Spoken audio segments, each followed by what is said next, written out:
بسم اللہ الرحمن الرحیم۔ السلام علیکم ورحمۃ اللہ وبرکاتہ۔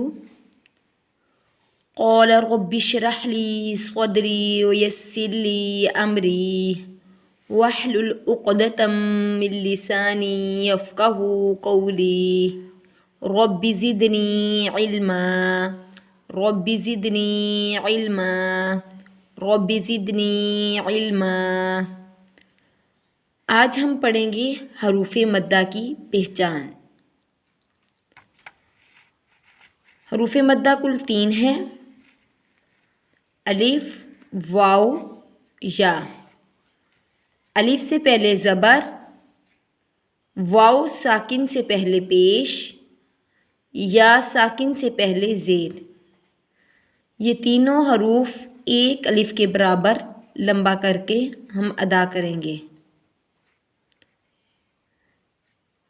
یہ تینوں حروف حروف مدہ کہلاتے ہیں۔ ان کو ایک الف کے برابر کھینچ کر پڑھا جاتا ہے۔ بعض لوگ ان کو ایک الف سے کم اور بعض ان کو ایک الف سے زیادہ کھینچ کر پڑھتے ہیں۔ یہ دونوں طریقے غلط ہیں۔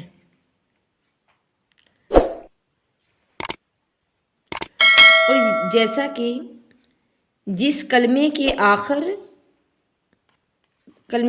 آخری حروف پر سے پہلے حروف مدہ ہو، اس پر وقف کرنے کی صورت میں آخری حروف کو ساکن کر کے حروف مدہ پر 2 سے یا 3 الف کے برابر مد کر سکتے ہیں۔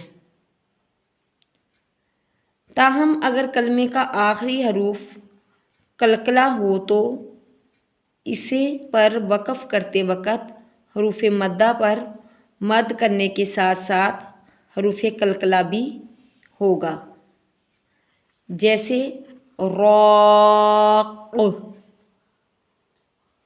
ان کی ادائیگی کچھ اس طرح: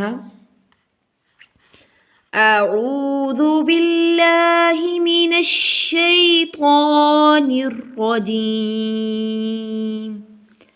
بسم اللہ الرحمن الرحیم۔ فا زبر فا، تا زیر یتی، فتی۔ لام 2 زبر لن، فتیلن۔ سا زبر الف سا، با زیر بی، ثابی۔ تا 2 پیش تن، ثابتن۔ میم زبر ما، سا پیش وسو، مسو۔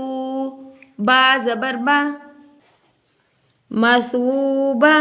تا 2 زبر تن، مسوبتن۔ حمزہ زبر آ، سا زیر یسی، اسی۔ میم 2 زیر من، اسیمن۔ عین پیش او، جیم زبر الف جا، اوجا۔ با 2 پیش بن، اوجابن۔ وقف کی صورت میں اوجاب۔ فتیلاً ثابتم، مثوبتاً، اثیمن، اوجاب۔ فتیلاً 2 زبر کے بعد سا آ گیا، یہاں پر اخفائے مرقع کا ادا ہوگا۔ ثابتم، یہاں پر ادغام مع الغنہ ادا ہوگا۔ مثوبتاً، یہاں پر اظہار ہوگا، یعنی کہ گنہ نہیں ہوگا۔ 2 زبر کے بعد حمزہ آ گیا۔ اثیمن، یہاں پر بھی اظہار ہوگا، 2 زیر کے بعد عین آ گیا۔ فتیلاً ثابتم، مثوبتاً، اثیمن، اوجاب۔ آج کا سبق ختم ہوا۔ السلام علیکم ورحمۃ اللہ وبرکاتہ۔ سبحانک اللہم وبحمدک، نشہد ان لا الہ الا انت، نستغفرک ونتوب الیک یا الہی آمین۔